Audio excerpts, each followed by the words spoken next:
Good morning fifth class. आज आपका जो सेकंड चैप्टर था टू मेनी बुक्स, जो हमने लास्ट क्लास में पढ़ा था, उसके क्वेश्चन आंसर्स हमको करने हैं। ठीक, तो ये पहला क्वेश्चन है, आंसर द फॉलोइंग क्वेश्चंस। तो इसका हम पहला क्वेश्चन देखेंगे। What did Mrs Johnson not like about her husband and why. तो इसका आंसर है कि मिसेस जॉनसन को ये नहीं पसंद था कि उनके हस्बैंड ने पूरा घर जो है वो किताबों से भर दिया था, और वो उसके बावजूद भी डेली एक नई बुक या एक दो नई बुक डेली खरीदते जा रहे थे। तो इसको हम इंग्लिश में ऐसे लिखेंगे, Mrs Johnson did not like the fact. अब पहली बात तो ये कि आप लोगों की आदत है कि आप जो पहला स्टार्टिंग का जो होता है ना इंट्रो आंसर का, वो आप काट देते हैं। तो ये चीज़ आपको नहीं करनी है। तो अगर हमसे पूछा जा रहा है कि आप मिसेस जॉनसन को अपने पति के बारे में क्या नहीं अच्छा लगता था, तो हम सीधा ये नहीं बोलेंगे कि वो किताब ले आते थे।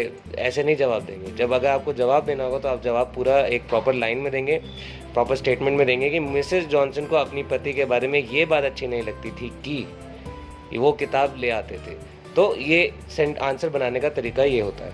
तो इसी तरह इंग्लिश में भी हम ऐसे ही लिखेंगे, Mrs Johnson did not like the fact that her husband had field her house with books and he was still buying books every day. ठीक है, आइए तो नेक्स्ट क्वेश्चन देखते हैं। Why did mister Johnson not by any book for 3 or 4 days। तो इसका answer ये है कि पहले सवाल का मतलब ये है कि Johnson did not buy a book for 3-4 days। तो मिस्टर जॉनसन ने 3-4 दिन तक नई किताब क्यों नहीं खरीदी थी। तो यहाँ पे इसका आंसर लिखा है मैंने, mister Johnson did not buy a book for 3-4 days as his wife had threatened him of leaving him if he had brought another book in her house. इसका मतलब क्या है, मिस्टर जॉनसन ने नहीं खरीदी, बाय मतलब खरीदी, एक भी बुक फॉर 3-4 दिन के लिए नहीं, 3-4 दिन तक नहीं खरीदी। एज, बिकॉज की जगह मैंने लिखा है यहाँ पे as.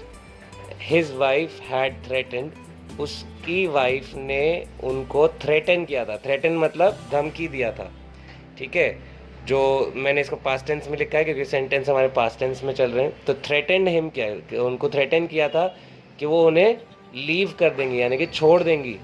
Leaving him, threatened him of leaving him if he had, अगर उसने एक और ले आते, अनदर मतलब एक और, if he had brought another book in her house, अगर वो एक और बुक घर ले आते तो वो उन्हें छोड़ देती। ये उन्होंने धमकी दी थी, जिसकी वजह से उन्होंने अगले 3-4 दिन के लिए कोई किताब नहीं खरीदी। आगे देखते हैं नेक्स्ट क्वेश्चन क्या है हमारा।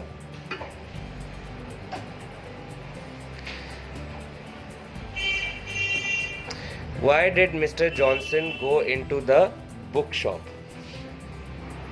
तो इसका आंसर ये है कि मिस्टर जॉनसन बुक स्टोर के अंदर क्यों गए। आई मीन इसका सवाल ये है, और आंसर क्या होगा, mister Johnson went into the book shop. देखो, सवाल हमारा प्रेजेंट टेंस में पूछा है। गो क्या होता है, प्रेजेंट होता है। गो, वेंट, गॉन, ये हमने पढ़ा है कि भाई 3 वर्ब्स होते हैं। अगर गो लिखा है तो हम प्रेजेंट टेंस में बात कर रहे हैं। अगर हमें पास्ट टेंस में बनाना है तो हम गो का क्या हो जाएगा, पास्ट, वेंट। तो हम आंसर जो लिखते हैं वो यूजुअली हम आंसर पास्ट टेंस में लिखते हैं। तो अगर आपसे कोई हिंदी में पूछता है कि आप शॉप के अंदर क्यों गए, ठीक है, आपसे मैंने सवाल प्रेजेंट टेंस में पूछा, लेकिन अब जब आप जवाब दोगे हिंदी में भी, आप जवाब उसका पास्ट टेंस में दोगे कि मैं शॉप में गया इसलिए गया था, क्योंकि। ठीक है, तो यूजुअली जो आंसर होता है वो पास्ट टेंस में होता है। तो अगर आपको सवाल में अगर गो लिखा है तो उसका जवाब आप पास्ट टेंस में दोगे, वेंट में। ठीक है, तो mister Johnson went into the book shop as it was raining outside. As it was यानी कि क्योंकि वहाँ बाहर रेन हो रही थी, ठीक है, outside. And had to go inside, और उनको अंदर जाना पड़ा, to get out of the rain, यानी कि रेन से बाहर आने के लिए उन्हें अंदर जाना पड़ा।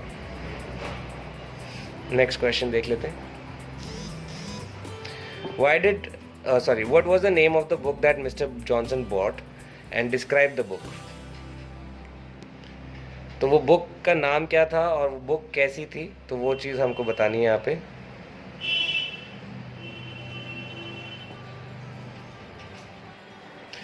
इसका आंसर है, the name of the book was the river Amazon it was a thin brown leather book with gold letters on the cover. तो जो बुक थी उसका नाम था रिवर अमेज़ॉन, और it was a thin brown leather book, यानी कि वो थिन मतलब पतली ब्राउन कलर की लेदर बुक थी जिस पे विद गोल्ड लेटर्स, यानी gold letters on the cover, मतलब कवर पर गोल्ड लेटर्स थे उसके। ठीक है, तो ये इसका आंसर हो गया। जो नेक्स्ट क्वेश्चन है आपका वो है Why did Mr. Johnson feel sorry? What did she do then? Sorry. Why did Mrs. Johnson feel sorry? And what did she do then? So इसका आंसर है कि मिसेस, पहली बात तो सवाल का मतलब है why का मतलब होता है क्यों, और जॉनसन जो मिसेस जॉनसन थी उन्होंने फील सॉरी क्यों किया, आई मीन उन्होंने सॉरी फील क्यों किया।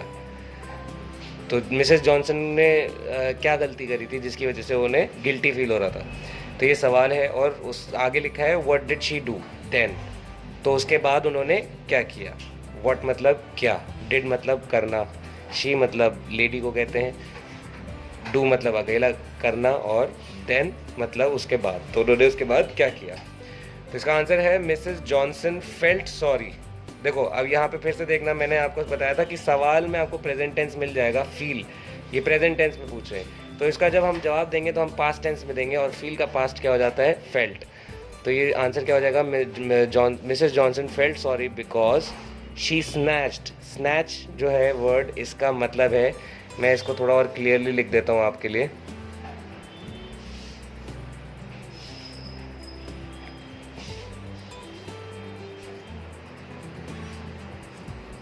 SNATCHED, ठीक है, इसको छीनना कहते हैं। ठीक है, बिकॉज उन्हें बुरा इसलिए लगा क्योंकि उन्होंने छीन ली थी mister Johnson's favourite book, mister Johnson की फेवरेट बुक, एंड थ्रू। तो थ्रो होता है, फेंकने को कहते हैं थ्रो, और हम पास्ट टेंस में लिख रहे हैं तो हमने थ्रो का भी पास्ट टेंस लिखना है, तो यहाँ पे थ्रू हो जाएगा। एंड थ्रू इट, यानी कि बुक को फेंक दिया उन्होंने, through it out in the garden, बाहर गार्डन में फेंक दिया था। ठीक है, उसके बाद मिसेस जॉनसन अपोलोजाइज, यानी कि मिसेस जॉनसन ने माफ़ी मांगी। अपोलोजाइज करना मतलब माफ़ी मांगना, फॉर हर बिहेवियर, उनका अपने बिहेवियर के लिए उन्होंने माफ़ी मांगी। एंड मेंडेड हिज बुक, मेंड करना मतलब ठीक करना, तो उनकी बुक थोड़ी सी ख़राब हो गई थी तो उन्होंने उस बुक को ठीक भी कर दिया था और अपनी बिहेवियर के लिए माफ़ी भी मांगी थी। आगे नेक्स्ट क्वेश्चन देख लेते हैं। Where and when was the letter written? Why was Mr. Johnson very keen on finding it? Where did he find it? तो ये रहा इसका आंसर। तो इसमें 3 सवाल हैं। पहला है where and when was the letter written? तो कहाँ और कब लेटर लिखा गया था। Why was Mr. Johnson very keen on finding it? Keen मतलब उत्सुक होना, तो मिस्टर जॉनसन इतने उत्सुक क्यों थे उसे ढूंढने के लिए। And where did he find it? तो उन्होंने कहाँ उसको ढूंढा, कहाँ मिला वो। तो the letter was written in British Guiana in 1864। तो ये ब्रिटिश गुयाना कोई जगह है, 1864 में इसे लिखा गया था। अब दूसरे सवाल का जवाब है, तो दूसरे सवाल का जैसे स्टार्टिंग है वो हमें लिखनी पड़ेगी। Mister Johnson was keen on finding it because it was one of a kind, यहाँ पे आ आएगा, one of a kind stamp. One of a kind होता है लाखों में एक, हज़ारों में एक टाइप का स्टैम्प था वो। विच वॉज क्वाइट प्रेशियस, जो कि बहुत प्रेशियस था। And he found it in the dustbin, और उसको कहाँ मिला था, वो डस्टबिन में मिला था। दूसरा सवाल है how much did mister Johnson sell the stamp for. How much मतलब कितना, कितने का मिस्टर जॉनसन ने सेल किया स्टैम्प। ठीक है, फॉर जब हम आखिर में लगाते हैं तो उस स्टैम्प के लिए बोलते हैं, स्टैम्प के लिए कितना मिला उनको, या कितने का उन्होंने स्टैम्प बेचा। तो mister Johnson sold the stamp for 10,000 pounds. ठीक है, तो 10,000 पाउंड्स के लिए बेचा था, और 10,000 पाउंड को मैंने आपको इंडियन रुपीज़ में भी बताया था, आज की वैल्यू के हिसाब से करीबन 10 लाख रुपए होते हैं। नेक्स्ट क्वेश्चन जो था हमारा, नेक्स्ट क्वेश्चन था हमारा why did mister Johnson never complain about, Mrs Johnson never complain about buying books afterwards. Why did Mrs. Johnson never complain about buying books afterwards?